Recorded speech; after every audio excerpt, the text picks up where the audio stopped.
Welcome back my channel.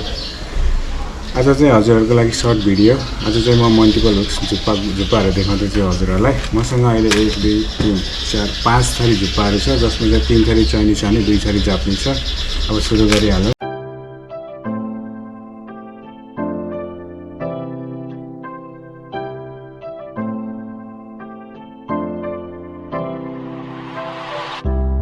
दुईटा हुन्छ। यसको चाहिँ वरिपरि 6वटा हुक्स हुन्छ एउटा रिङमा। यो चाहिँ मसँग अहिले 7 8 9 3 साइज छ होला। अनि अर्को यसमा चाहिँ 2 पिस हुन्छ भने अर्को यो छ एउटा बक्स। यसमा चाहिँ 4 पिस हुन्छ। यसमा चाहिँ 4 पिस हुन्छ। चाइनिज हो, 4 पिस हुन्छ। यसको चाहिँ 300 रुपैयाँ पर्छ। अर्को छ अलिकति राम्रो क्वालिटीमा, यो पनि चाइनिज नै हो। यसमा पनि 4 पिस नै हुन्छ।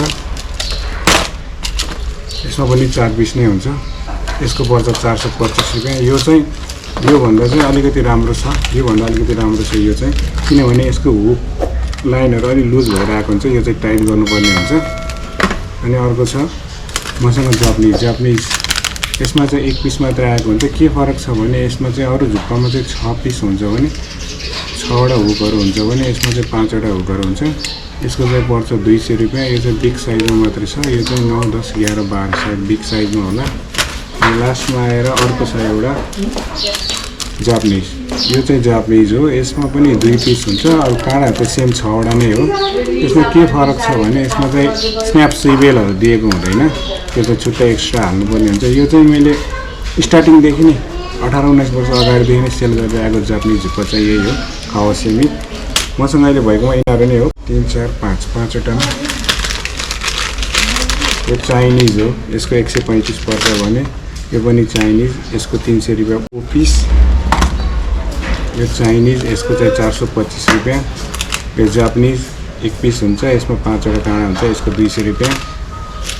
अनि यो जापानिज, यसमा 2 पिस हुन्छ, यसको 525 रुपैयाँ पर्छ। यसको साइज चाहिँ मसँग 5 देखि 12 सम्म छ भने यसको साइज 9 10 11 होला। यसको चाहिँ 5 देखि 9 सम्म, यो 6 देखि 9 सम्म, अनि यो 7 8 9।